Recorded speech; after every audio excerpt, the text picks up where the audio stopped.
Welcome everyone to the 2020 E.EERI Distinguished Lecture webinar, Functional Recovery, What It Means to Design for Community Resilience, presented by David Bonowitz.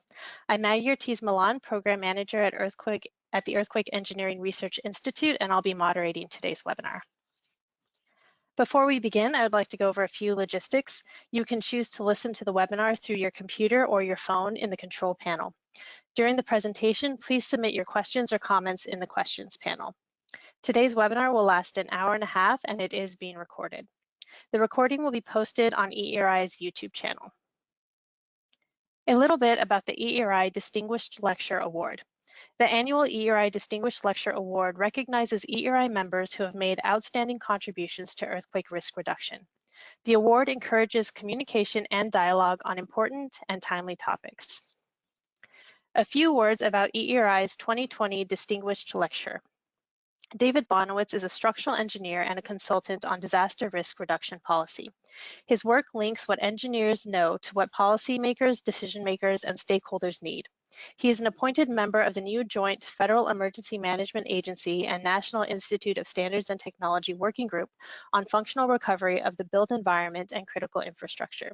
He is a co-author of Functional Recovery, a Conceptual Framework, an E.EERI white paper, and lead author of Resilience-Based Design and the M.EERI Provisions, which David will be saying more about.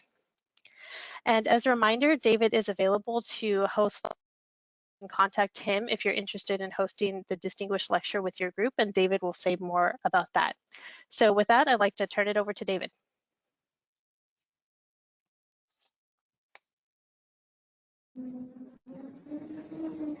Thank you, Maggie. Vita, I'm waiting for there it is.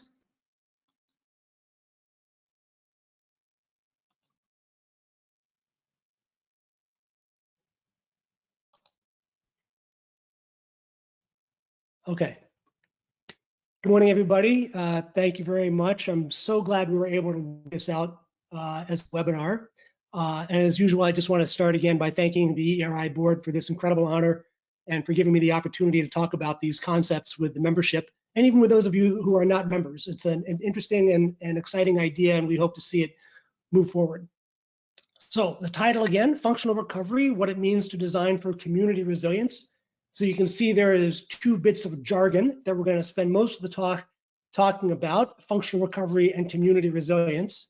I'm going to give the lecture for about 45 minutes, then we'll take Q&A. And what we came to realize as we were putting the lecture together, and even when we were talking about it at the annual meeting last month, is that the situation we're now in with the coronavirus pandemic, the more you talk about earthquake recovery and resilience in the community, the more resonances you see and questions. You can't help but think about what this means to our current situation and what the situation means to us in the earthquake community. So as we go through this, I think you'll have some of those questions too. It's inevitable. So we'll do the main lecture, we'll take the Q&A, and then if there's time and interest afterward, I have some thoughts about how this relates to what we're currently seeing now in the pandemic response. But we'll start with the main lecture, and again, the key ideas are these two terms, functional recovery and community resilience. We'll start with the second one, community resilience. About 10 years ago, we began to see government documents begin to use this term and to think about what it might mean. Of course, the idea of resilience starts even further before that with regard to economics and psychology and communities and disasters in general. But for earthquake resilience, we then began to see these things come together about 10 years ago in the government documents shown here. And I'll talk more about some of these, especially the NIST document on the right as we go forward. But it actually goes back further. And then, of course, in 2018, the idea of community resilience was finally written into federal policy through the Reauthorization Act for the National Earthquake Hazards Reduction Program, or NEERP. So now in federal law, for the first time, we have this definition of community resilience. And it is, I'll just read it, the ability of a community to prepare and plan for, absorb, recover from, and more successfully adapt to adverse seismic events. So it's useful to have a definition like that in federal statute finally that we can refer to, and it's authoritative. Now, if you ask me, it's a good definition, it's not a great one, and here are some thoughts about it as we go forward.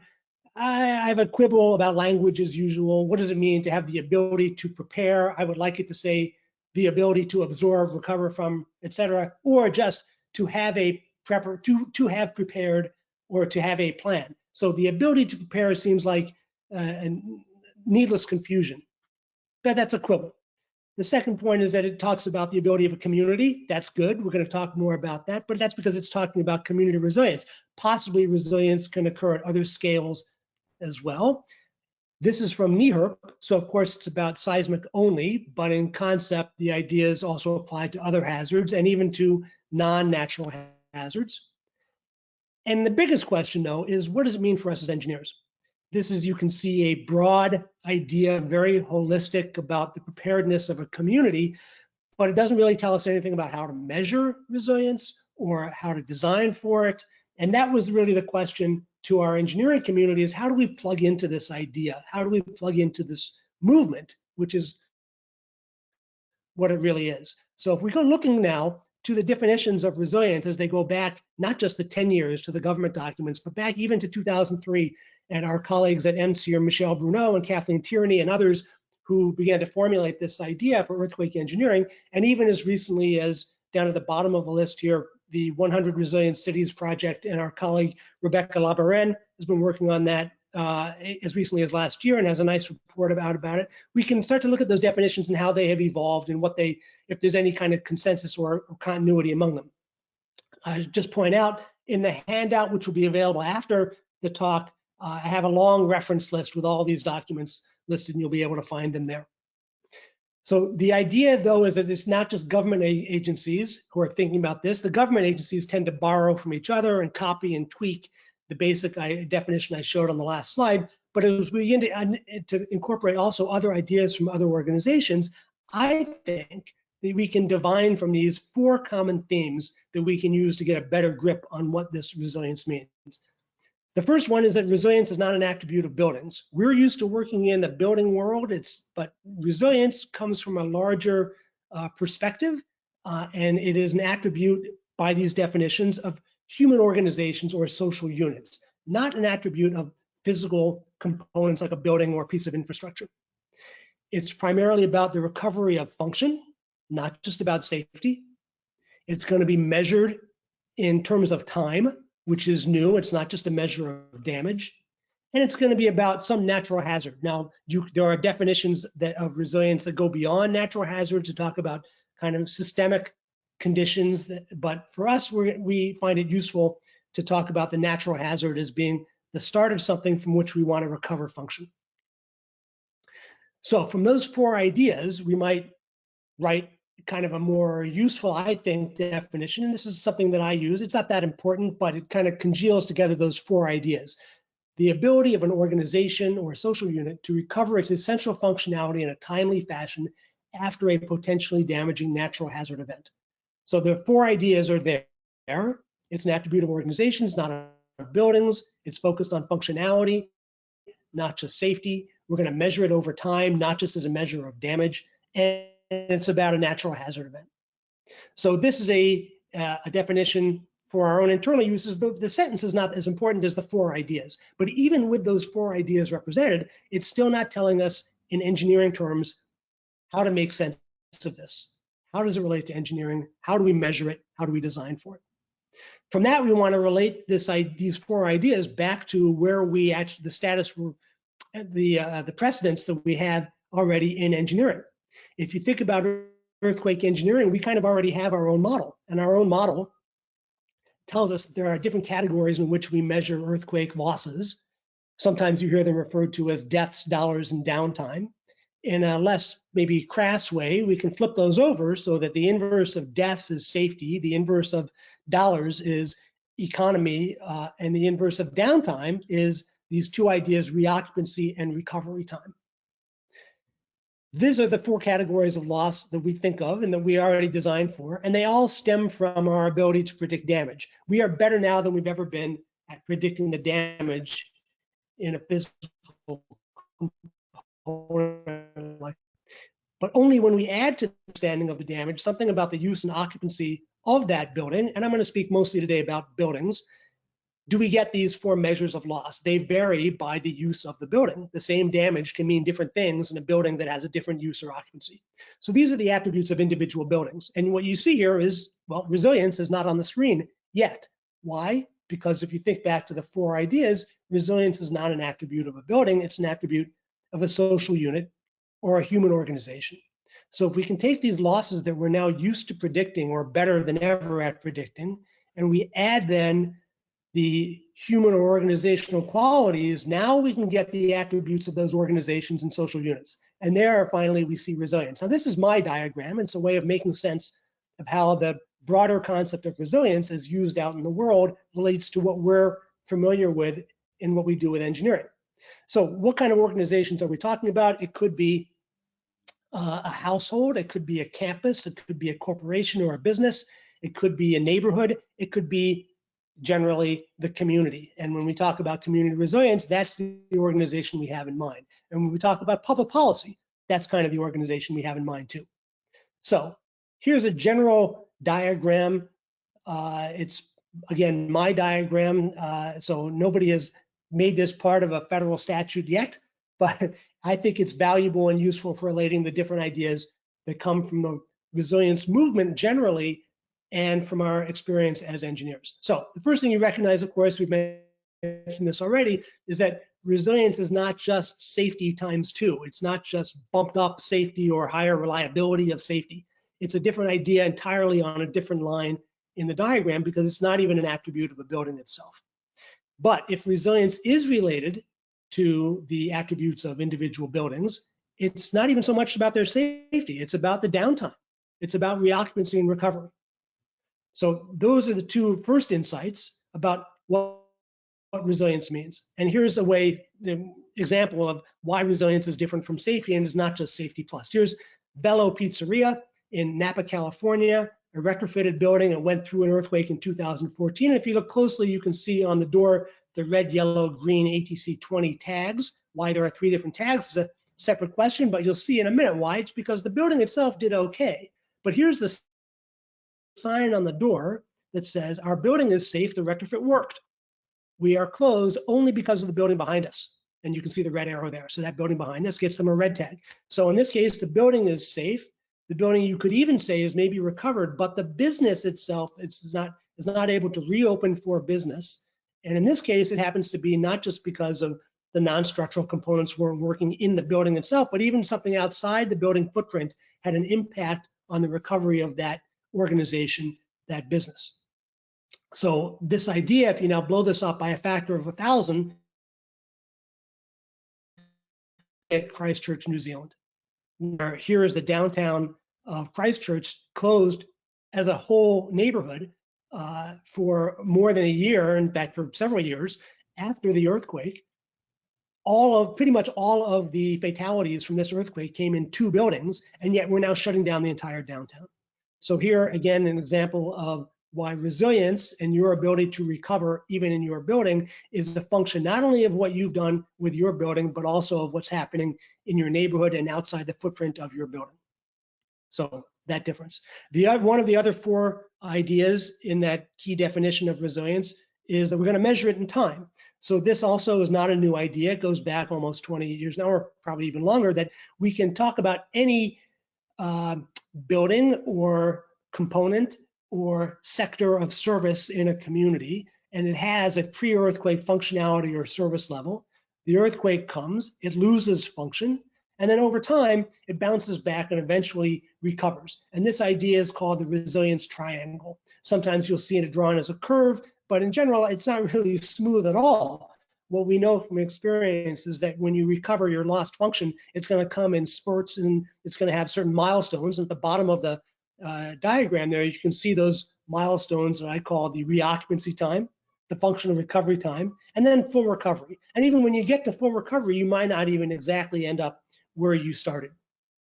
So the idea of functional recovery then is that if you can say what it is are those essential functions that make the building, in our example, the building is what it's supposed to be doing, what its real intended use is, then we can measure the functional recovery time that goes with it. Why don't we just talk about the loss of functionality?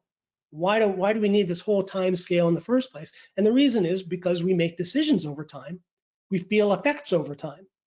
The loss of function for 2 days feels different and results in different decision making than the same loss of function if it lasts 7 days or 30 days. Again, not a new idea, because you can find this back to the National Disaster Recovery Framework published by FEMA. And again, it just shows the concept is there, not in the engineering world, but in the emergency planning and disaster recovery world. This idea has been with us for a generation, that some things are going to recover faster, and that means resources are going to be applied in different phases after the event. The same idea goes back, and you can find it, for example, in San Francisco's emergency response plan, where they said, well, yeah, we're going to plan our recovery, and this is not the engineers talking, this is the emergency planners in the city saying, we think we want some things to be recovered within a week and some things within a month, and then other things are going to come later. But the idea that we apply time, a measurement of time, to the acceptable response and recovery is an idea that's been with us for a while, but has not really been built into our engineering. Now, in 2009, an organization in San Francisco called SPUR, San Francisco Planning and Urban Research, took this idea and kind of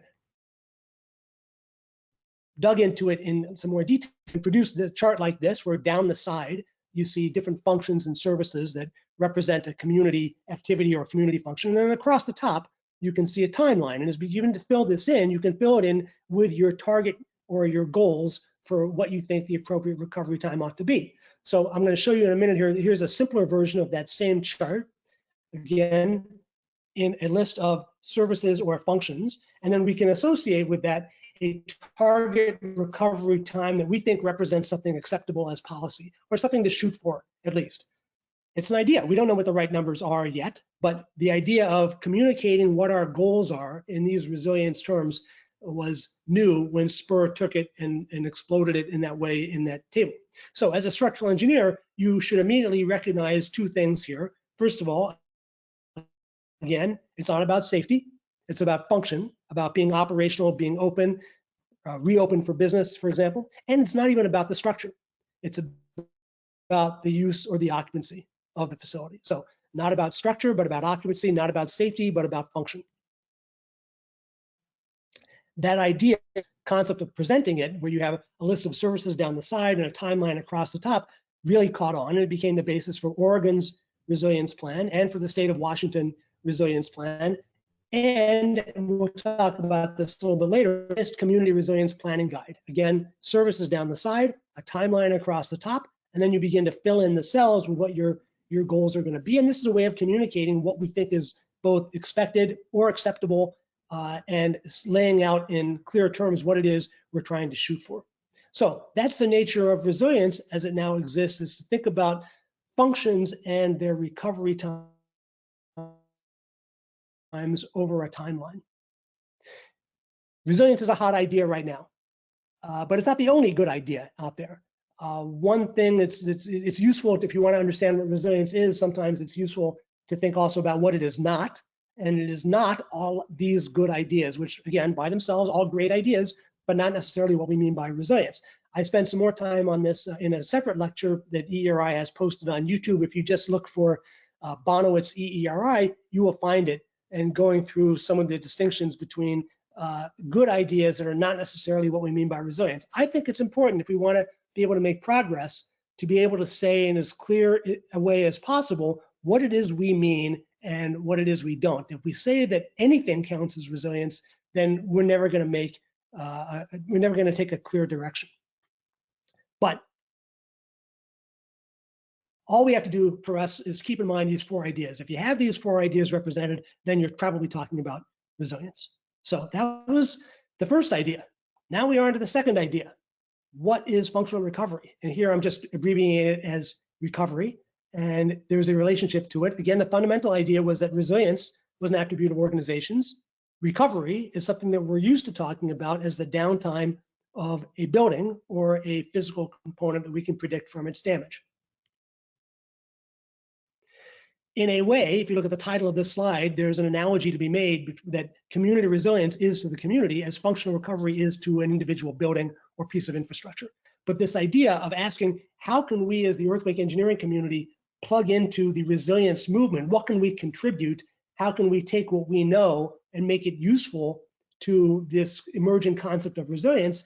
That is the motivation for this paper that E.EERI produced last year, and I was one of several authors on it. It's available on the E.EERI website. It's called a conceptual framework, and here is the key idea. Functional recovery is the link between design provisions, which are technical and applied to individual buildings, and community resilience, which is holistic and measured at a broader scale. So functional recovery is going to be a link between our way of practicing as earthquake engineers and the larger idea of community resilience.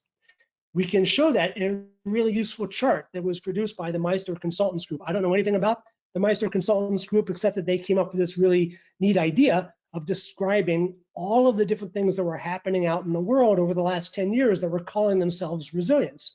And they came up with this two-dimensional grid. On the vertical axis, it runs at the top from things that are technical, meaning it's specifically about the performance of the physical components that we're used to, the structure, et cetera. Down toward the bottom, ideas that are more holistic about the use and occupancy, about the purpose of the building and the larger meaning of what it serves within the community or to the organization. And then on the horizontal axis, you can also have a range between ideas or documents or programs that apply one building at a time on the left to, on the right, ideas or programs that apply to an entire community. And that's where you find kind of public policy. So we can now begin to plot our different ideas and programs and documents on this grid and see how they relate to each other. So the things we talked about already, the first definition of community resilience now in the NEERP Reauthorization Act, together with other ideas from other organizations, I think of those as kind of big picture thinking. They're kind of the broad philosophy of what we mean by community resilience. They're community wide and they're very holistic, so they fit down here in the bottom right portion of this grid. Meanwhile, as engineers, we're working with very kind of technical documents like a building code that we apply traditionally one facility at a time or one project at a time. They're both about, or they can be both about resilience, and they fit here on the resilience field in this way. And the question is, can they be related to each other in a way that's not just the fact that they fit on this plot somewhere? So the challenge is going to be that, can we translate the thinking down in the lower right into a useful tool that we can apply in a technical way to an individual building? That's one challenge, but it works the other way too. When we develop our codes and standards, can we do it in a way that when applied in the aggregate, it will actually improve holistic community resilience down in the bottom right? That's going to be our challenge going forward. And there is the distinction and the link between community resilience and functional recovery. Resilience is to the community as functional recovery is to the building. That's one way to simplify this. So we have a definition we can apply for functional recovery. Here it is, and this is from a NIST FEMA report that is now at the final draft stage and should be presented to Congress in shortly. It's produced by a committee of experts, of which I'm on there, so are a number of our E.EERI colleagues on this committee. Here's the definition that we're putting forward in this report. Functional recovery is a post-earthquake performance state in which a building is maintained or restored to support the basic intended functions associated with pre-earthquake use or occupancy. It's a mouthful, but we can check it now for the 4 key ideas about resilience and see if they're still here.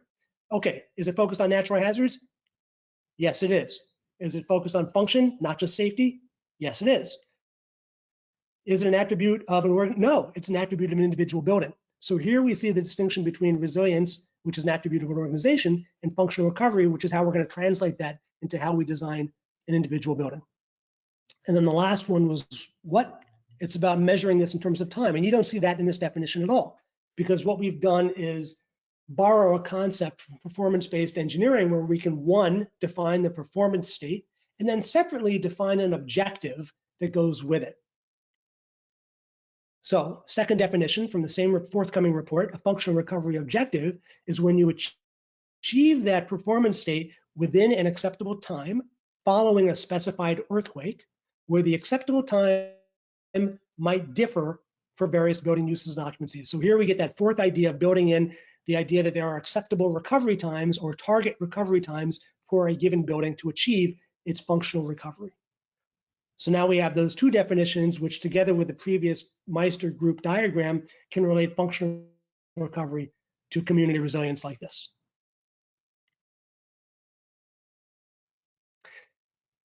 That's the main two ideas and how we relate, and that was the focus of this document that E.EERI produced. But the other interesting thing while we were making it is we recognized that how are these ideas going to move forward? How are we going to work on them as members of the community?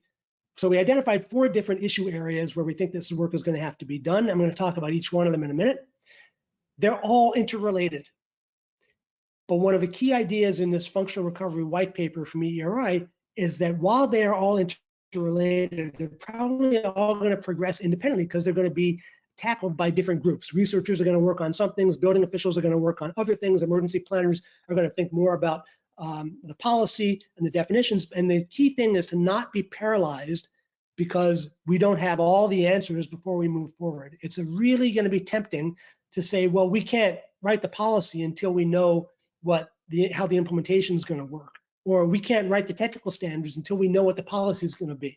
That we have to avoid that temptation to get stalled in that way, and that's a point that this white paper makes, is understand that these 4 different issue areas exist. They are all interrelated, but not be paralyzed and try to move forward. So let's look at the first one. What do we mean by the definitional questions? Well, we're asking, what does functional recovery mean? And I'm going to go back here to the definition we showed just a minute ago about recovering the basic intended functions of, in this case, a building. Remember this diagram where we said that there's a certain amount of functionality that you might need in order to recover the basic operations, the basic intended functions of the building. It's not the whole recovery, and it's not just reoccupancy. It's something in the middle. It needs to be defined. It will be defined. When I gave the talk in San Diego last month, for the first time, the idea of the building we happened to be sitting in at the time was a useful case study to think about what does it mean for the Sheraton Hotel and Conference Center to be functionally recovered. If the conference center is ready to be used, but the hotel is not available, is that functional recovery of this facility? And vice versa. Is it really a hotel if the conference center is down? Are people coming to stay at the hotel? But even if you set aside the multiple uses, think about the hotel. Is a hotel really functional as a hotel if, for example, the kitchen is not working? Or you can see here 3 wings of guest rooms. If one of those wings is closed for repairs and the other 2 are open, or if the upper floors are not available because the elevators are down, you can see the questions. These are all the definitional questions of what it means for a facility to have restored or maintained its basic intended functions. And I encourage you to go through the same exercise with whatever building you happen to be sitting in now, or your workplace, or your campus, or wherever you spend your time. Again, the mixed use buildings, like the one where I am living and sitting in right now, is mostly residential, but on the ground floor, I've got a donut shop and a nail salon. So what does it mean for this building to be functionally recovered? Probably the focus is going to be on the residential use, but as we're seeing now from the pandemic, the recovery and reopening of businesses in a certain amount of time is really important too. So those are the definitional issues about what it means, and I encourage you to go through that thought exercise. Second category, the policy questions. If we know what functional recovery means, and we know that it comes with a certain recovery time, what's an acceptable time? What should we be shooting for? How long is too long? What should we write into our building code as the goal for design? How should we think about existing buildings? We already set different policy for safety for existing buildings and for new buildings. Should we have the same idea for when we start talking about recovery? And maybe there's even a question that it's not going to be the same for every jurisdiction. So those are interesting ideas. Again, in the code right now for safety, you may be familiar with table 1604.5, which assigns new buildings to different risk categories, and there's 4 of them. And you can imagine that if we move forward with this idea that there will be functional recovery categories, and that they will assign buildings of different uses to different recovery times. It won't be quite as simple as this, and I'm not saying that we would assign these times to this list of uses, but the idea is there that for us to take advantage of, that we can assign different recovery times or acceptable recovery times to different uses in a very straightforward, tabulated way. Now, this is a policy question, so why a certain use should have an acceptable or a target recovery time of, say, 1 week and not 1 month, that should be based eventually on social science research that tells us that a certain amount of time is critical.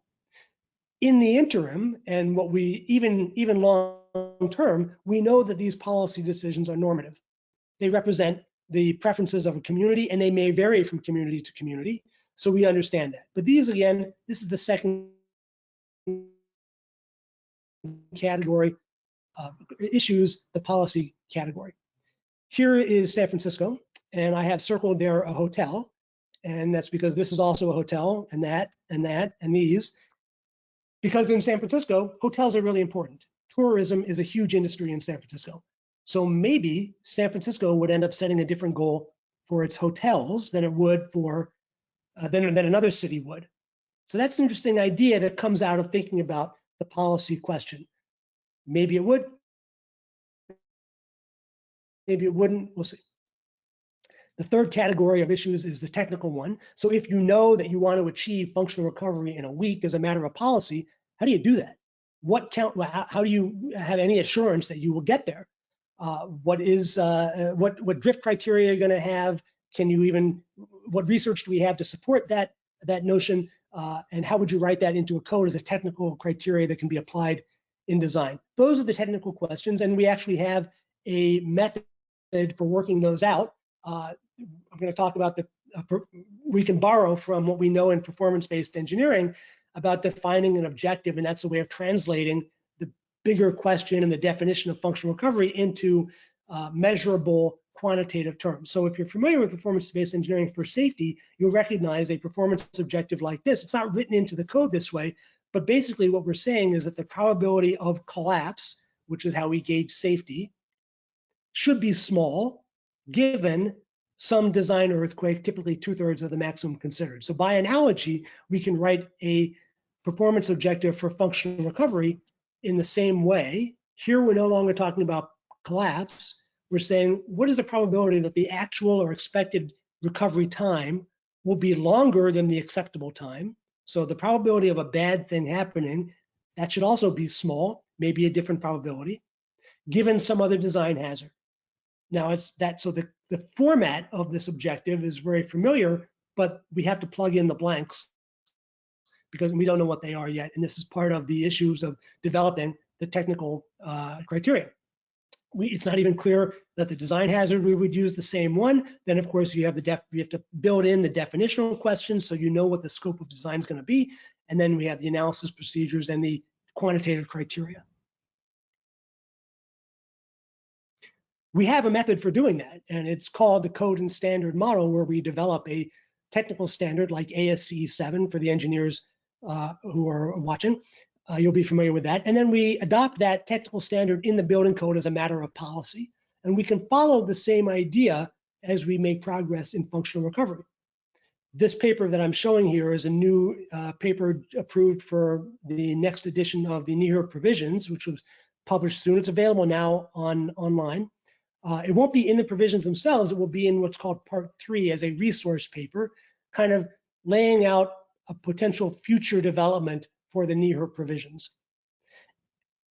The standard process can be long and arduous, and it involves generating consensus and writing these things down in a way that it is enforceable and reliable and represents the consensus of the community. There is a short-term way that maybe we can have some interim provisions to do it, and it would borrow, as this paper describes, from things we do right now in the building code. We already have design strategies and techniques that we use to get a range of safety-based performance in our buildings. Maybe they can be applied in some way too. And the resource paper talks about this, that if you think about the different strategies we have for designing buildings, look at the yellow arrows, you can see we have to think about the structure, the non-structural components. That's typically where the code stops now. If we want to think about recovery, we probably have to think about the contents as well, because again, we're talking about the use of the building, which relies on function critical contents that are specific to the tenant.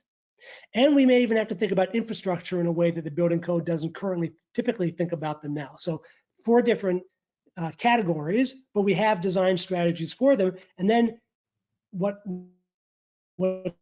left is just send them to different recovery.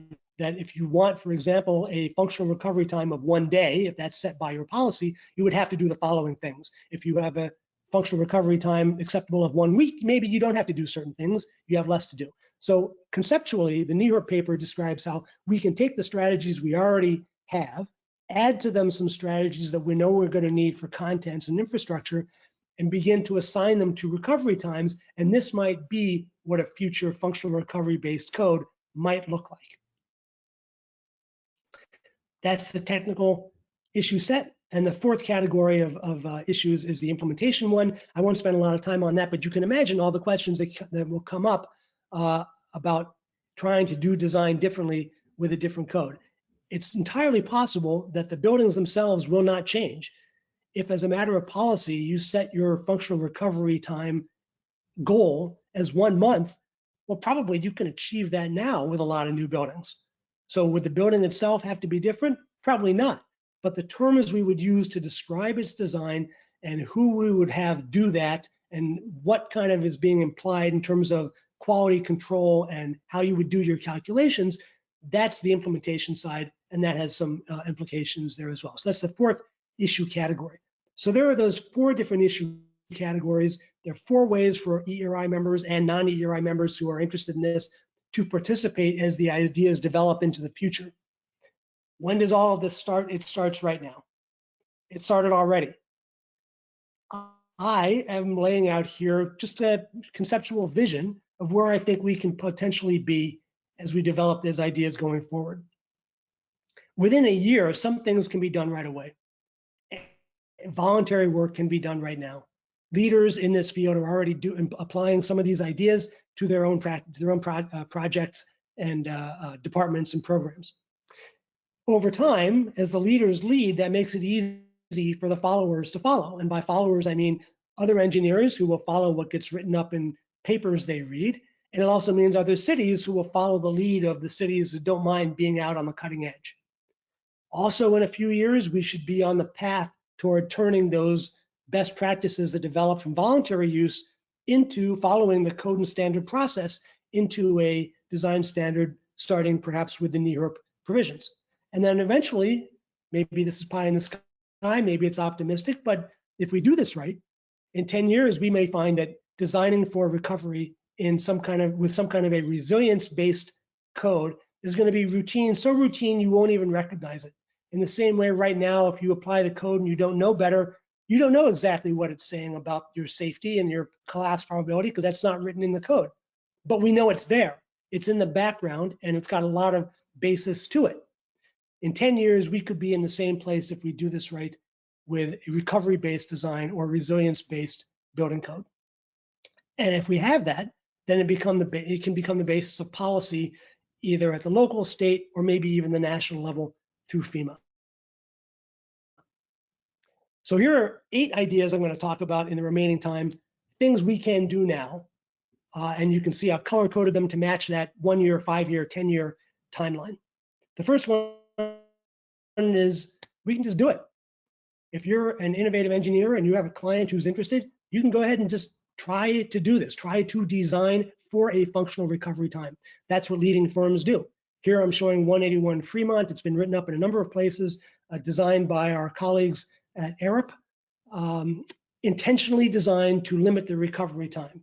Now, what does it mean to have one building in a city that's recovered? Maybe not a whole lot, but it's a very innovative idea, useful to the client, useful to that engineering firm, and useful to the rest of us because it raises ideas. It really plows through the challenges of trying to make this work. And the work that Arup did to not only to design this building, but to conceive the ideas for what it means to be functionally recovered are really important, and they set the groundwork that the rest of us can follow. Here's another example done by our colleague Kent Yu in his firm in Oregon. The Beaverton schools designed specifically for a certain recovery time. Not what the code requires, but voluntarily doing it. Here's another project from San Francisco. very innovative idea. The more you do these, the more you can get a better handle on how much this is going to cost too, whether it's going to have any cost premium at all. What was interesting about this project is it had no cost premium. The developer, the client, the university said, here's our budget. Give us the best building you can for this budget. And the nature of the building made it possible for, in this case, Rutherford and Chikeen to say, you know what, we can give you a very high quality building that the code doesn't require and we can still meet your budget. So going again through this, just doing it with an innovative and an energetic client who is showing interest in this idea can make this happen. Another example, also from San Francisco, designed by our colleague David Marr in Berkeley, senior housing, kind of quasi-public project for the city, designed intentionally to have a short downtime, which is appropriate to the nature of the tenants. So it's not about the building, it's about the use and recognizing that senior tenants cannot just move out for 4 days while they wait for repairs to be done. So the idea of designing explicitly for a recovery time is there. And even if you don't achieve it, the idea that you just try to design for functional recovery time changes the terms of the performance. It changes the way we talk about this with our clients, and it changes the way we think about our own designs. So far, we've been talking mostly about functional recovery, but we can also talk about reoccupancy. That's important, especially for existing buildings. If you have a really collapse-prone building, trying to retrofit it for a fast functional recovery time, going to be a real challenge. But we feel pretty confident that you should be able to at least get a green tag, at least get reoccupancy. And again, just going through this process is going to help you recognize that maybe there are things outside the footprint of your building that are going to affect the reoccupancy of the building, if not its functional recovery. So those are the first two ideas. And here I've taken that list of ideas and now combined them with the 4 different issue areas. So here, voluntarily designing for functional recovery and retrofitting for reoccupancy, 2 things that we can start right now if you're a leading firm or a leading client or a leading city, but they're not mandatory, they're voluntary. So there's no policy or implementation issues to come up with this, but the engineers who jump into these projects, they're going to have to define for themselves what it means to be functionally recovered for the projects that they take on, and come up with the technical criteria that they're going to translate their goals into those technical criteria to apply them through their calculations. The next 2 recommendations begin to take that idea of voluntary work by leaders and turn it into something more of a policy that can be applied by an agency or by a city. And that 2 steps there. One is you have to have the data to be able to say what it is you're trying to achieve. That's about inventory. And then you can turn that into policies and programs. This idea that San Francisco might want to think differently about its hotels, but there are every other building categories in this. You go through the same exercise as well.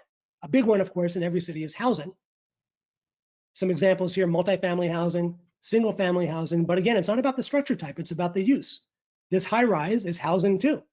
And it's not typically what we think of as a wood frame dwelling, but that's housing. Remember why this is important is because when we start to make resilience targets, it's the occupancy and use that's fundamental, not the structure type. So, and when we're doing a resilience-based inventory, then we want to start not with just counting up the vulnerable buildings that we're used to doing, but start with the recovery critical occupancies. And we want to get them in context by finding the denominator citywide. I submit that a simple form like this, 1 page, if we could fill this out for a city, it would give us an enormous amount of new information in a way that would support resilience-based planning. So the resilience-based inventory here again starts with the functions, and we can list them down the side. Doesn't have to be this list, could be any list, but to understand what the recovery critical functions in the community are, then we can combine that with what we know as engineers, all the typical vulnerable building types that we're familiar with, your unreinforced masonry, your soft story, cripple walls, tilt ups, etc.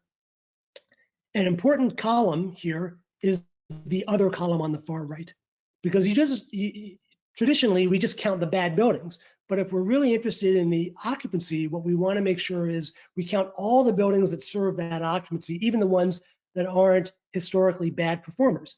It's one thing to say, well, I've got a certain number of tilt-ups in my community and some of them are grocery stores, but that doesn't really answer the resilience-based question. The resilience-based question is, let's look at all of our grocery stores and then ask how many of them happen to be tilt-ups or URMs or non-ductile concrete, et cetera. A simpler version of that helps make this point. So here's that little easier to see version. Traditionally, we've been doing all of our inventory based on very vulnerable structure types, the very worst buildings we have, and the most important uses that we have. But this has left unspoken all of the different combinations that are not at the edges. So if we really want to have an understanding of the community and its resilience, we have to think about these other combinations as well. And if you were to do this inventory and recognize that some combinations are going to be critical based on the proportion of the overall use group that they represent, and some are going to be highly critical, we're to see some things pop out. And this, for example, is why San Francisco has a soft story retrofit program. It's not because the soft story structures are dangerous, we knew that, but it was really motivated by the idea that they represent a big portion of our multifamily housing stock. So this image represents kind of what I'm calling here a community profile, but it's like a fingerprint, and it'll be different for every community as you go through it, and you'll see different characteristics of the community based on the density and the age of the building stock and what actually is happening there and the key industries in that city, et cetera. So this idea of resilience-based inventory, once you have that, that really informs kind of resilience-based planning, where you can start picking which mitigation programs to go after, which buildings to go after, how you might need to change your building code, et cetera. And this idea, again, the NIST guide, you can search for this online and find it pretty easily, was developed in 2016. And this is where I'm going to show you the table where it came from. Again, remember, the idea here is to set your targets for reuse and based on the occupancy of the buildings, not based on the structures. And if you want to make out of this, not only do you need the target time, that's important, but you need to know where you stand now. So you may say that I want my housing reoccupied, most of it in 24 hours. Is that a high priority or not? Well, it depends on where your current housing stock is. So if your current housing stock, if you can't expect recovery for another 3 months, then you've got a big problem. And that's what's represented in this table. This comes from the Community Resilience Planning Guide. Again, down the side, a list of functions and services that are community-wide. Across the top, a timeline. And then let's look at the housing row. You can fill in what your target is. I want 90% of my housing recovered here. And then the blue X is where you think you are today. So by going through this inventory process, you can see how this leads to policy, because the wider the gap between your target and where you are today, that's a resilience gap. The wider that gap, the more urgent the policy is going to be. And this is a way of prioritizing potential policies within your community, all built on the idea that you've done a resilience-based inventory. Going back to this idea, the NIST Community Resilience Planning Guide actually fulfills this really useful role of helping us bridge the gap between conceptual thinking and technical design, because you can see it takes the idea of community and starts breaking it up into sectors, so making it a little bit more use specific, and starts translating these holistic ideas into measurable goals. Back to the list of recommended ideas. The next one is a local code amendment. We can change our building code to reflect these ideas. You're not new, but it hasn't really been done yet.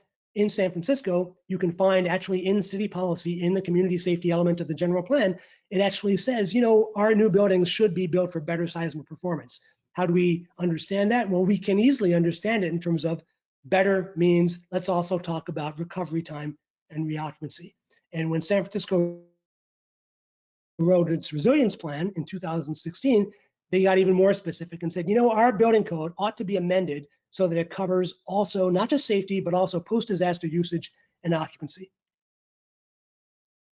Now, San Francisco hasn't done this yet, but they have started going through this exercise with a community advisory panel. If you look at all these potential uses shown here on the slide, these are all buildings that under the current building code would be designed as risk category 2, all with exactly the same criteria. But when you start thinking about what is the need for the community, you get a much more nuanced understanding. And the advisory panel was able to distinguish and say, look, the building code treats these different building types the same. We think there ought to be differences based on how fast we want them to recover, with certain services maybe being as fast as days or even hours. It's not just San Francisco. You'll find the same idea in the Oregon Resilience Plan. Again, not built into the code yet, but the idea that certain uses like retail or banks may be classified as critical, and that it's not just hospitals that participate in the healthcare system, but that any facility that contributes to the healthcare system overall, maybe we need an expanded definition of essential facility. So here, that's exactly what they're talking about. Maybe we need to revise our building code. There's a bill now in California, we'll see how it does this year, that will compel, if it passes, will compel the state to consider shifting to a functional recovery standard for the state building code. This idea has even been broached at the national level with an executive order. This is kind of weak. Agencies are encouraged to consider. That's about as weak a language as you can imagine, but it's also the first time that we began to see the idea of going beyond a model building code as in terms of setting goals for the federal building stock. And you can understand, we showed this idea before, that we can associate recovery times with building uses in a way that's familiar to us from the current risk category table. And all that means is that this may not take 20 years to get to this point. We already have certain tools in the building code, and we can take advantage of them now just by using how buildings get assigned to different risk categories. That's a way of shortcutting the idea of creating an actual policy with a local code amendment by assigning different buildings to different risk categories and using the retrofit triggers that are already in the code to begin to force the retrofit of certain buildings for reoccupancy.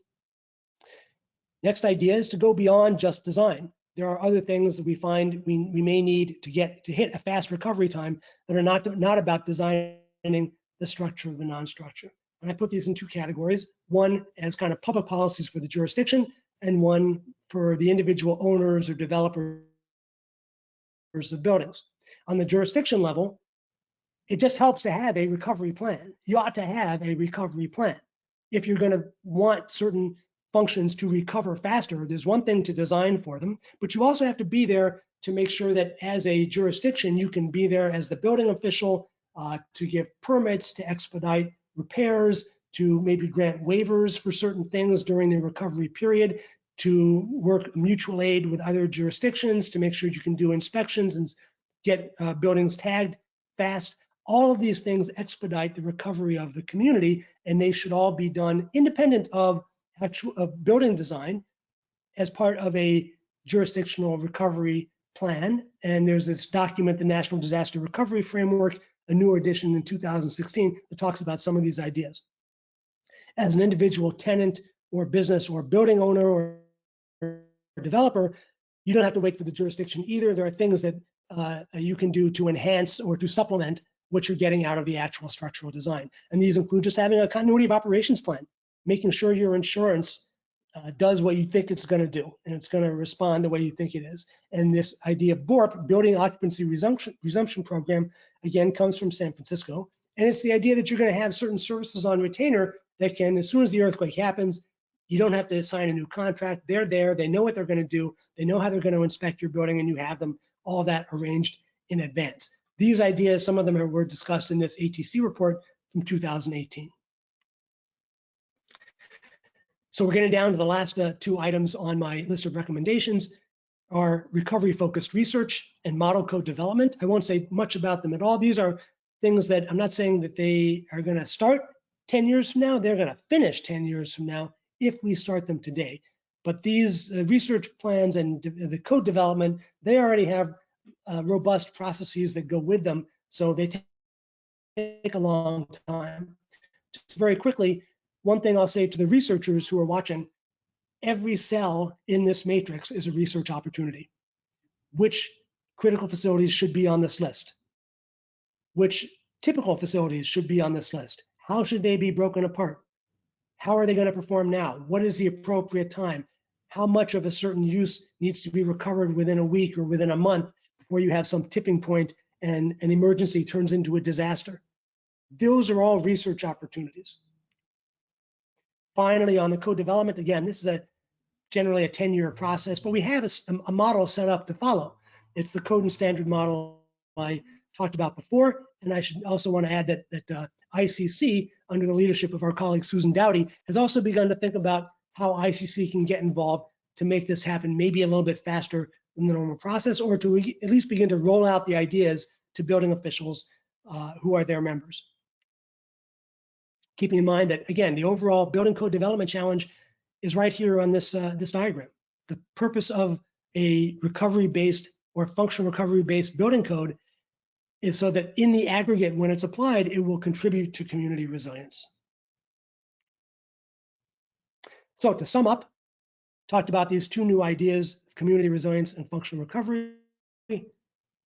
Talked through the 4 different issue areas. They are all interrelated, but we need to make progress on each of them probably independently, and we should.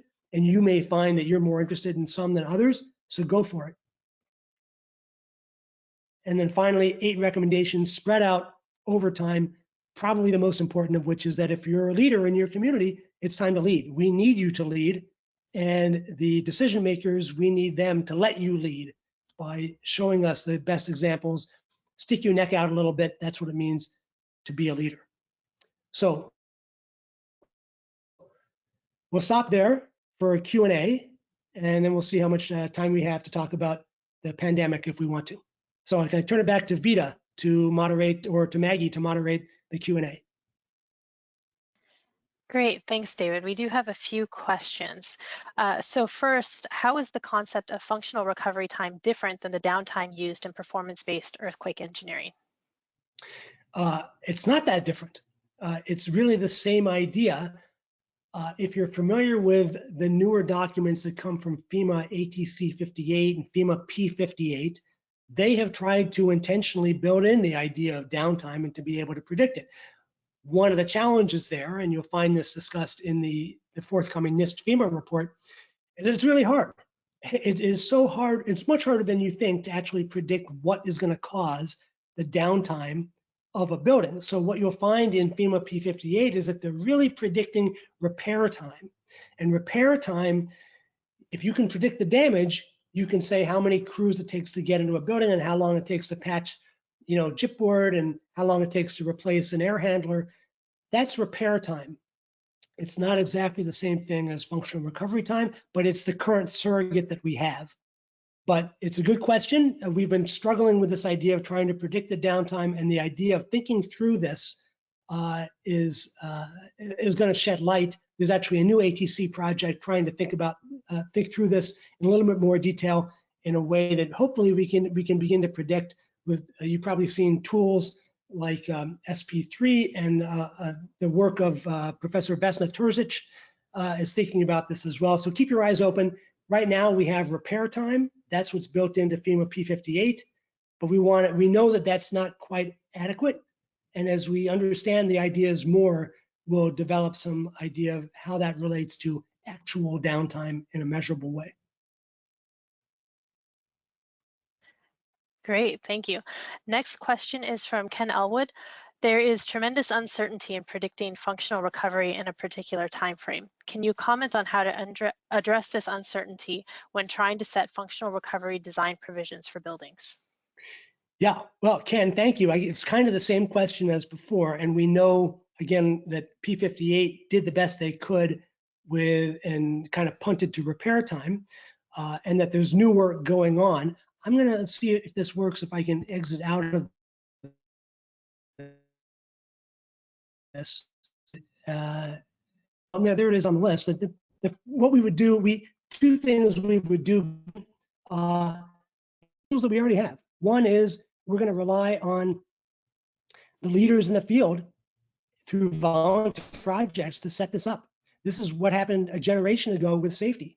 If people wanted to talk about enhanced safety, it fell to the engineers and their clients to come up with their criteria. And eventually that became a best practice, and it became shared through research papers and through conference presentations, and eventually became built into a framework for performance-based engineering, where we can now quantify the safety of a building in a way that we couldn't do a generation ago. So I think we're now, in terms of developing codes and standards for functional recovery, kind of where we were 30 years ago for safety-based, performance-based engineering. So that may be an unsatisfying answer, but at least we know the process that we can follow. Leaders lead, followers follow, and we have a standard process, standard development process in which if we don't get the absolute truth, we at least get the consensus of a technical community, and that becomes a standard.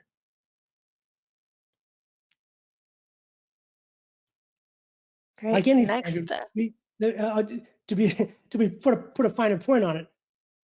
If we knew the truth, we wouldn't need a standard. But we have design standards because we don't know the exact truth. But what we have is the consensus of the community to agree that this is what we're going to call safe. And as we go forward in recovery, this is what we're going to call 1 week functional recovery. We're going to be wrong, but we have to take that shot, and it will not be new. We may feel uncomfortable with it, but we're in the same position now that performance-based engineering was a generation ago for safety. Sorry, Maggie, go ahead. no problem, thanks. We have a couple of questions related to how this relates to other infrastructure like bridges, roads, water. Is there any similar work related to infrastructure or any thoughts you have on that? Yeah, there absolutely is, and it's a fantastic and important question. In fact, sometimes I ask audiences, why don't we just design every building for fast functional recovery? And it's mostly a rhetorical question, but there's really one good answer, and that's that why bother? The infrastructure can't support it. So we know that infrastructure has to come along. I mentioned the FEMA NIST committee that's about to submit a report to Congress. Today, I'm only talking about buildings, but that report is just as much about infrastructure as it is about buildings. It's absolutely vital, and it's fundamental when you start thinking about the community-wide. Obviously, we need to be thinking about community resilience, and you don't get that just from the buildings. You get that from the infrastructure as well. Now, one thing that's interesting is that we have a long tradition of a building code in place and how to develop building codes and what the building codes mean and where they come from and how they've been used traditionally and how buildings are regulated. It turns out that the infrastructure field is not quite as well defined. Different infrastructure systems have different precedents. They're fundamentally different ideas about how they're interrelated to each other and connected. There's kind of no such thing as a new infrastructure system. It's always an expansion or a renovation of a piece of an existing system. So it's complicated in a fundamental way, but yeah, that thinking has to happen as well. You will see there is some work being done on this. I can't remember the researcher's name at Berkeley, but definitely in Boulder, Colorado, Bruce Ellingwood and his team doing a lot of work out there trying to model not just a building, but a whole community, and trying to model what happens when you have a water system hooked up with an electrical grid and a transportation network and all the buildings and all their uses, and trying to model that in a useful way. That modeling is being done now. It's very complicated. It's unclear how it's going to turn into design provisions, but very good question. The work is being done there. I just haven't talked about it today. Thanks. So we have a question about whether this model of resilience related to earthquakes can be translated to other kinds of national disasters, like tsunami or large fires. So we think it can, because the basic ideas are there. And the basic ideas are that we are looking for community resilience and asking how can we enhance the community resilience through design of the built environment, the buildings and the infrastructure. So that basic concept is there. And if you go back to the very beginning and the thinking side of this down in the lower right quadrant of this grid, yeah, that applies to multi-hazard and applies to individual hazards. Earthquakes are definitely different. The whole idea of thinking about your time, well, when you have an earthquake, your time starts when the shaking starts. When you have a hurricane, the time starts 3 days before that, when you can already see the hurricane developing out in the ocean. And what it means and what you would do with the 3 days advance notice that you have, maybe boarding up houses or evacuating parts of a community or mobilizing resources to respond, is different than how you would do it with earthquakes. So that turned out to be a really interesting idea that different hazards, because they come with different timelines, imply different ideas for design and preparedness, but the overall concept, I think, is there. And even though the M.EERI reauthorization defined community resilience for earthquakes, all those other government documents I listed at the beginning were all kind of multi-hazard.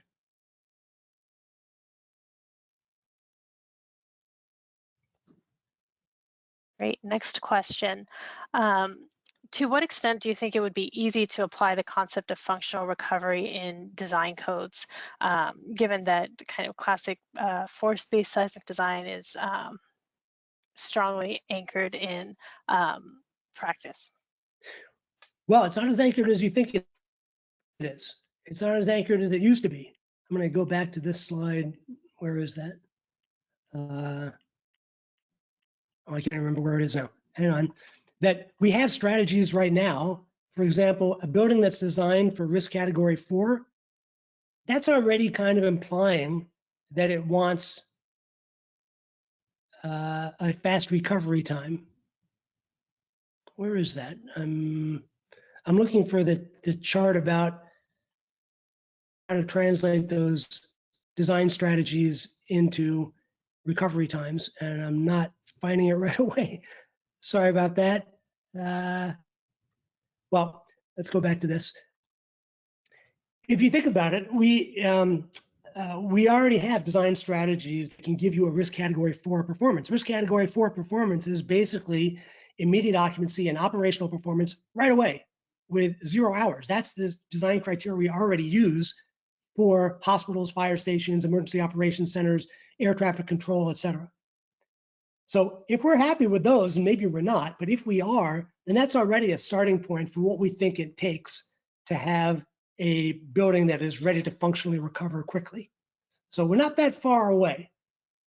Also, the idea that force-based, yeah, the design procedures in the building code still look like they're force-based because you have a base shear that is in terms of forces and it's all elastic design, but there's a lot of nonlinear analysis kind of behind that, hidden behind it, and a lot of drift is really the measure of interest. So as we're going to find that as we try to design for low damage, we're going to find ourselves designing for low drift, and we already know how to predict that and kind of design for it. Thanks. The next question is related to the proposal that's going to be presented to Congress. A question about whether you think there are any parts of the proposal which will face opposition and why you think that is.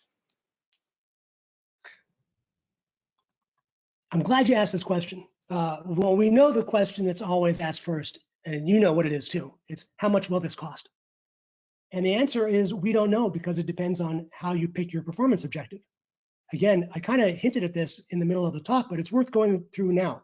We may find that as a matter of policy, we're comfortable with what we're getting from the building code now. We just don't know what it is because we don't use recovery-based terminology in describing the performance of our buildings.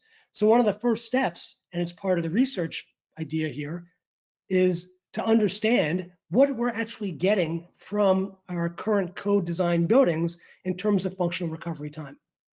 Let's say we feel comfortable saying that we can get in a design earthquake a functional recovery time for a new building designed as risk category 2 of 1 month. If we're happy with that as acceptable given a pretty serious earthquake, 1 month of downtime, then there's no change at all and there's no cost premium at all.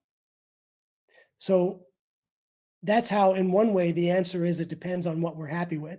Now, if, as it turns out, we actually want to do a lot better than that, then we may have to start enhancing our designs. And then the question is, what is the design construction cost premium for a building that is designed with low drift and low damage in a way that will give us a fast recovery time of, say, 3 days?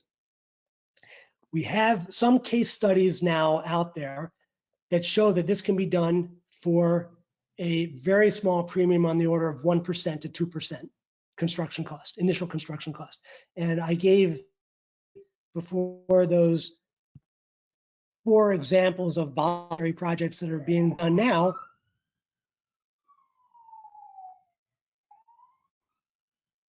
let that siren pass. These buildings here were all done with a very small cost premium on the order of 1%, in this case, 0%. It turns out if you actually set your criteria at the front, you can achieve a lot without actually having any construction cost premium. But to go back to your question, yeah, that is what we expect the question will be. And one of the challenges to us as we roll these ideas out and go talk to stakeholders around the country is that there's always going to be a knee-jerk response of, oh my God, you're asking for better performance. That's going to be a huge cost. And look how much a hospital costs relative to a strip mall. Obviously, we can't afford that when we're just designing new retail buildings or office buildings. But that's missing the point, because that's an apples and oranges comparison.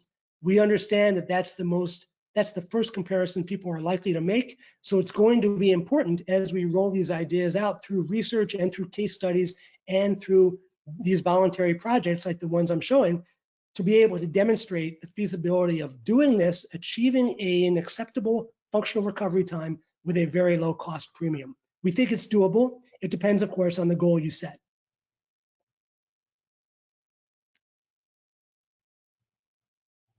Thanks, David.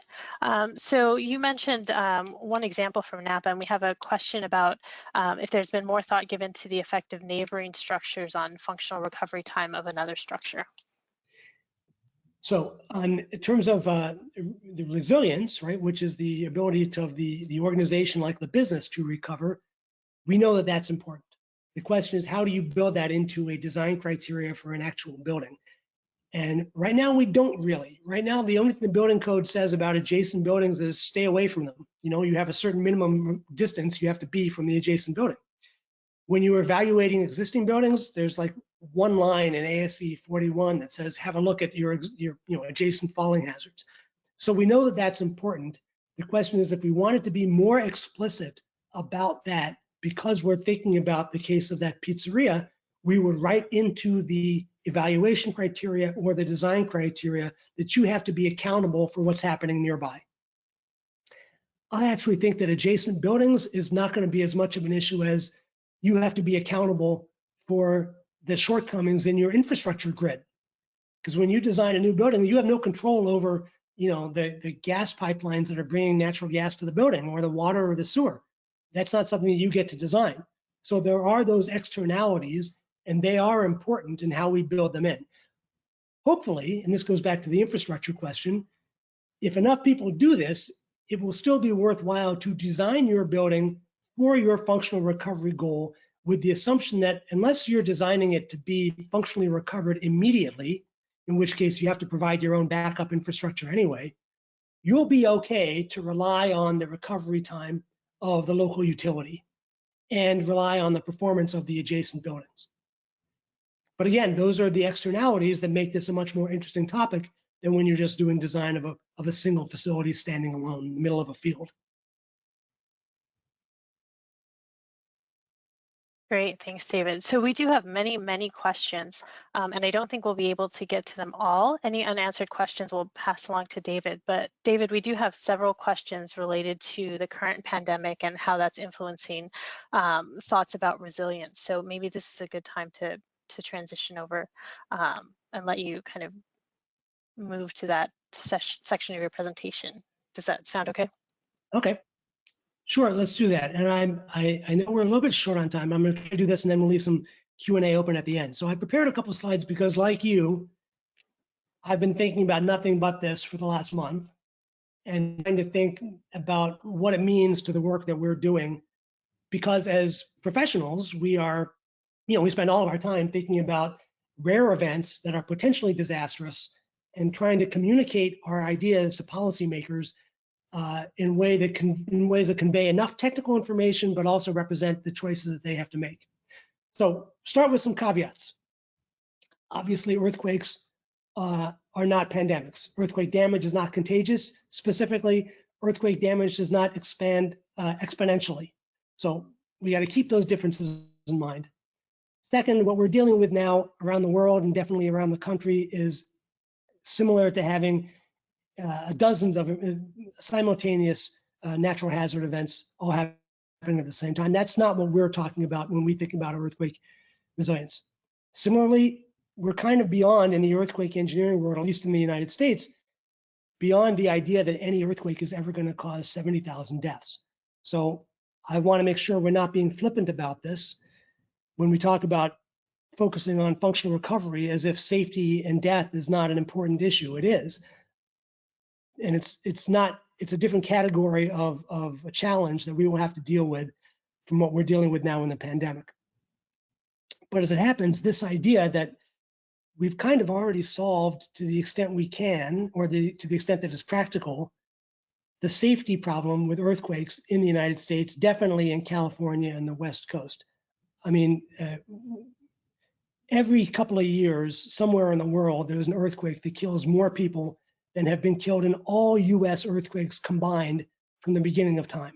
So that's why it's a luxury to us to be able to think beyond safety in the US and other industrialized countries, to think beyond safety and start giving our attention to recovery and resilience. The other thing to keep in mind is that what we're seeing right now today in terms of understanding what's happening in policy, the pandemic policy is in the response phase.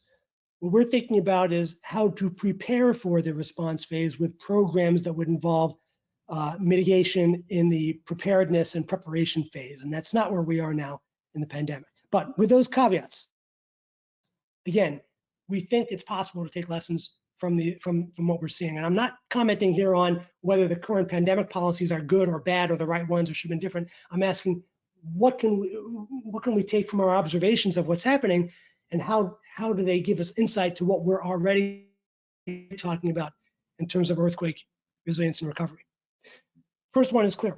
Individual actions can have collective goals. That is the whole stay-at-home thing.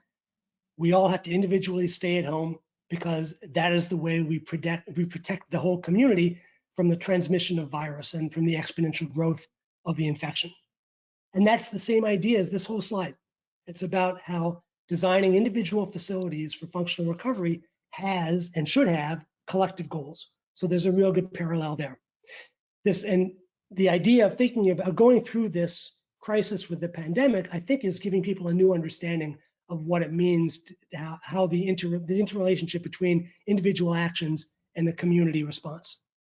Whenever you have individual actions designed or intended to achieve collective goals, that's called what economists call a collective action problem. So it turns out that community resilience is a collective action problem. In Christchurch, again, your ability to resume operations was a function of what happened outside your building in your neighborhood. That's a collective action problem. So we are getting a better understanding now from the pandemic of what a collective action problem means. We also know from economists that whenever you have a collective action problem, it's almost never solved by voluntary action. It almost always requires a mandate. So as we think through this, the idea of having leaders lead and do voluntary projects, that's enough to prove the feasibility of some of these ideas. But eventually, if we want to make progress at a community level, we're pretty sure we're going to need a mandate. In the same way that, it would have been great if everyone just kind of enlightened and was voluntarily started wearing a mask and social distancing on their own, but they didn't. We knew that in order to make it happen at the scale that it needed to happen, we needed some mandates. Now, they don't have to be draconian, and they don't have to be permanent, and they don't have to be everywhere, and they have to be kind of reasonably enforced, but mandates are necessary. And I think we're going to find that out as we move toward this as well. And they show up in this recommendation that when you look at a building code and a building code amendment, that's basically a mandate. The right data is crucial to effective policy. So we know now in the pandemic, the questions are, if we had more testing, it would tell us different things.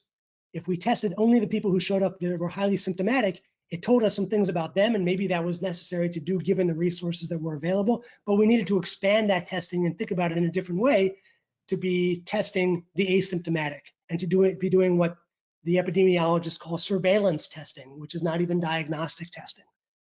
And the parallels I see there are about this idea that we should be doing our inventory differently. And that's this idea of a resilience-based inventory. It's not enough anymore to just count up how many bad buildings we have. We have to be thinking about them in terms of what their impact is going to be on certain uses and sectors in community-wide. Normal, it turns out, is the new essential. When San Francisco put in place its stay-at-home mandate a month ago, they had to decide, well, what functions are essential? And for those of us who are familiar with the term essential function from the building code, it was kind of a surprise about all the things that made that list.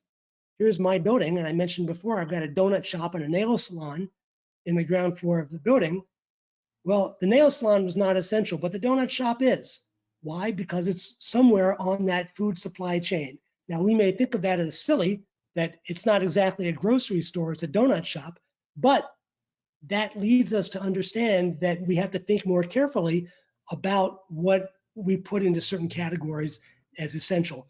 The main idea being that if we're talking about return to normalcy, and if that's what community resilience means, well, normalcy implies a lot of normal stuff. You know, nail salons, donut shops, definitely housing does not get enough attention as an essential function. And we are learning that now, definitely from the pandemic.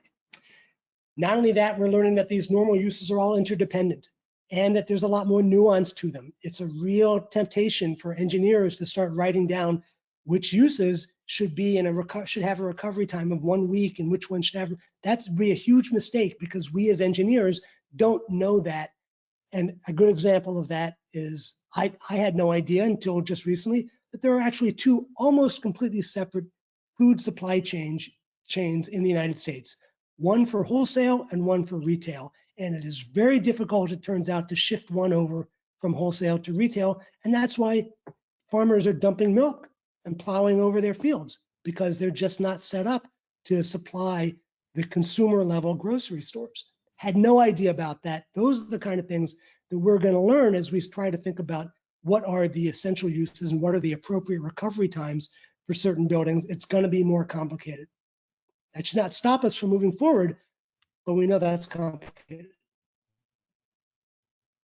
Another idea is that we have to supplement what we do with design with the response capacity of the government and with the response capacity of individual businesses to do this. We're seeing this in the pandemic in terms of being able to mobilize protective equipment for the healthcare workers, making sure we have appropriate policies in place for how to do contact tracing and what it means when you're letting people come and work as essential services, how we're going to take care of their kids if they have to be at work as an essential service, and most importantly, that there's a role for fast money and recovery support for those who have to be affected by the recovery time or the design or the intended policy of stay at home has to be supplemented with some support for the fact that they're going to lose jobs and lose money.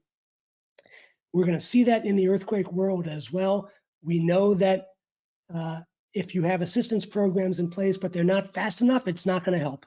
If you're trying to get fast recovery and that recovery relies on fast money, you can't bog it down with all kinds of inspections and requirements and other things that are going to take time. The answer is write the checks and we'll sort it out later. But that's, you can understand a challenge. Terminology is really interesting. Who had ever heard of social distancing until a month ago? There was a question as we were developing this idea of functional recovery that that's a really awkward phrase. And maybe we should find something that's it rolls off the tongue a little bit easier. But I'm convinced now that, look, we got to understand what social distancing means and we'll understand what functional recovery means. In fact, I'm thinking that kind of the more new and awkward a term is maybe the better, because the alternative is we get too simple. Here's an example. 6 feet we all know what 6 feet means, but it was put out there now as some kind of a magic value. We know that's not true, but it's now being misused because it's so familiar and easy that it's being misunderstood as having some kind of importance that it doesn't quite have. And it's kind of obscuring the point because it's too easy. It's obscuring the idea of actual trying to stop the viral transmission. So now it's interfering with the question about whether to wear masks or not. Same idea is coming as we start talking about reopening businesses. Right now, there are restaurants in Georgia and restaurants in California that are working under exactly the same rules. Takeout only, people line up, they have to be socially distanced, special rules for the staff when they come in and hand washing and temperature taking, et cetera. Same exact rules. But in Georgia, they're called open, and in California, they're called closed. And that terminology is not up to the task of describing the kind of nuances that we want to be able to describe. So we're never going to get it right, but it turns out that that's important. This is interesting as well, is that when the whole idea of flatten the curve came out, I had no idea that that's what pandemic management was about. But it turns out that pandemic management is not about trying to save lives. It's about trying to protect the healthcare system that already exists to save lives. So the idea of all the things that we as individuals and as businesses and as a community have to do, the goal there is to make the existing system that we already have, keep that viable. Don't overwhelm that. And there's a parallel here for what we're trying to do as well.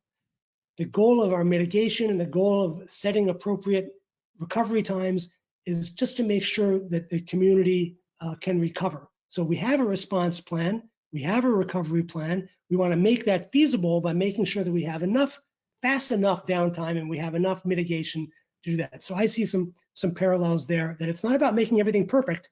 It's about understanding that we're going to have damage, but if we can be more nuanced in the way we set our goals, we can actually protect the systems that we already have in place, and that should be an appropriate goal.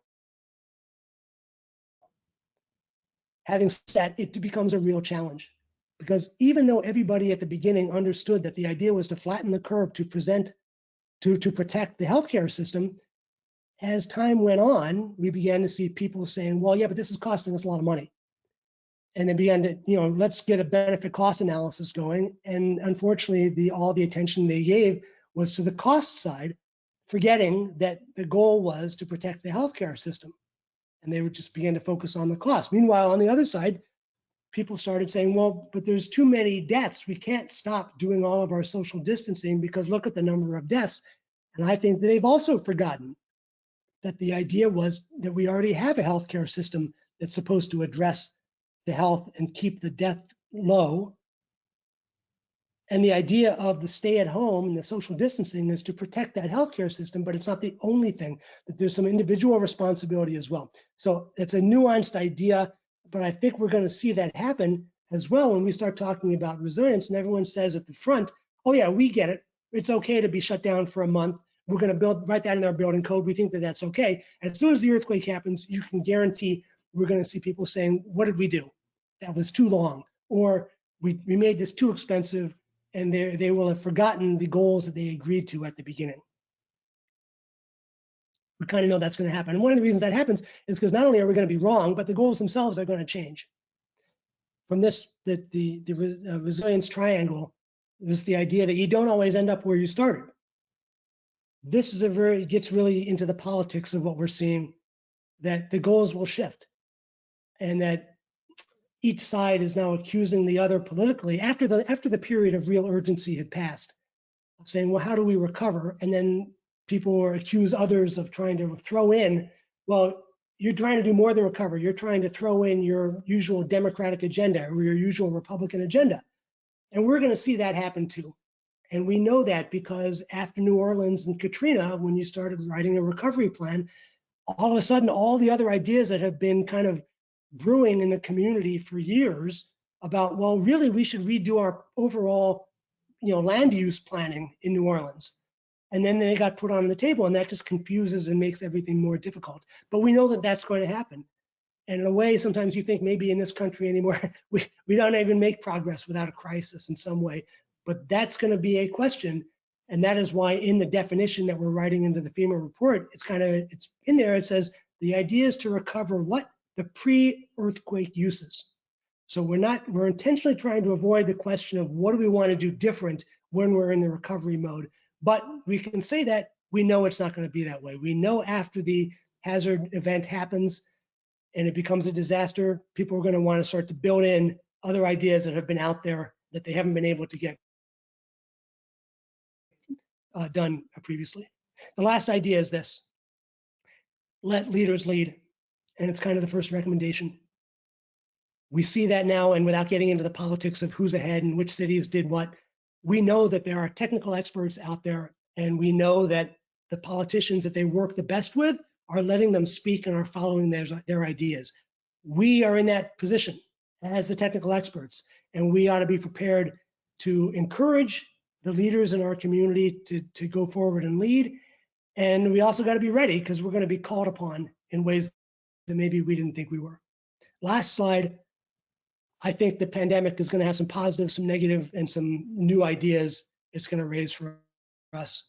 On the plus side, I mentioned this before, there is now a better understanding of what collective action means and how interrelated everything in our economy and our built environment is. That's good. It's going to help us convey the ideas of community resilience. On the downside, at least in the short term, all of the interest and emphasis we've had, at least in California, on retrofit and thinking about new building codes, et cetera, in the last couple of years, that's probably going to get set aside now, because it's just not, we can't be asking building owners to spend more money or to do things differently and to retrofit buildings now in the way we felt comfortable doing just a few months ago.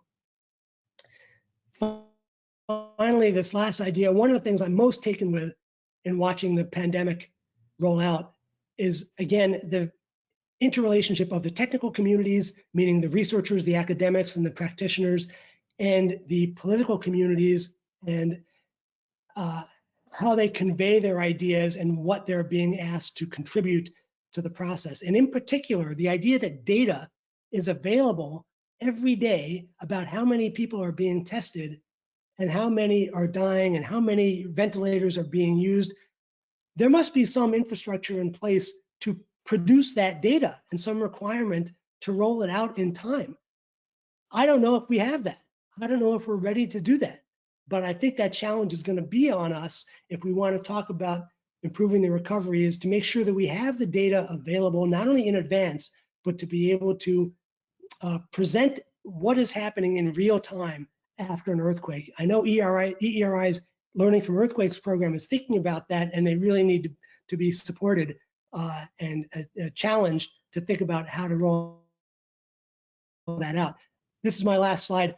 I think it's amazing that how many Americans on the right side of the slide have come to understand how to read a logarithmic scale now and how to understand a bell curve. We have the same challenge coming to us. People will be interested, but we have to be able to explain these new ideas and these kind of confusing graphics in a way that is compelling and useful in time for the next earthquake. If we have time for more Q&A, Maggie, let's do it. But I'm willing to stay along as long as other people want to stay. If you need to shut it down, that's okay too. Yeah, so we have quite a few questions, so I don't think we'll be able to get to many of them. I would say let's just take one question kind of related to the last part of your presentation for thoughts, and then wrap it up. So this is kind of a comment looking for some thoughts from you, kind of given that there are places now that are self-isolating, sheltering in place, and also dealing with earthquakes. So there's added stress from having to evacuate, people not sure if they can reoccupy their buildings, and whether it's safe to shelter near other evacuees, and kind of considering how this new dynamic fits into disaster risk planning, and any thoughts you have related to this. Well, I know that a number of people are thinking about that in Utah and I guess Idaho, right? I do not have an answer. That is a massive challenge. We have dealt with some things like that before. For example, you know, the things that earthquake engineers in California were used to, they were challenged going up to Anchorage in the middle of winter. But this is new. The idea that we now have to think about an entirely different set of risks on which we're not the expert. All praise to the engineers and the public health officials in Utah who are trying to sort through those issues. Hopefully, it's such a rare event and such a rare occurrence that I mean, if we tried to write a policy now for the next time this happened, it wouldn't work, because all conditions would have changed and we will have forgotten it, because it'll be 50 years from now. So I don't know that there's a right single answer, but all praise to the engineers in Utah who are trying to struggle with that question. Let me wrap up by saying, again, thank you to the audience for your excellent questions. And I gave the email address there.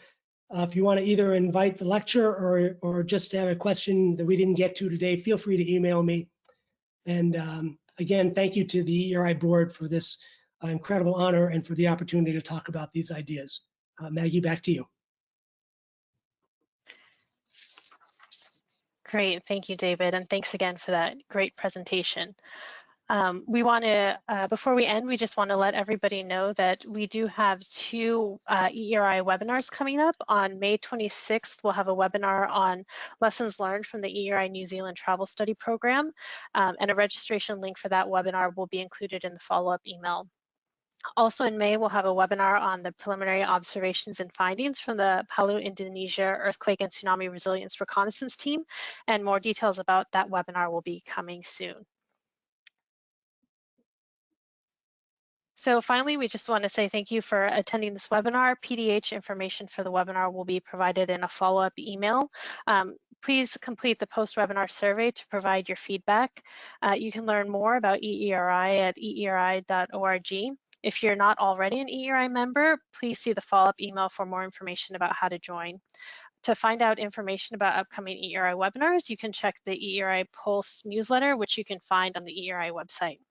Finally, we'd like to thank FEMA for supporting this webinar, and thank you all again for participating. Bye.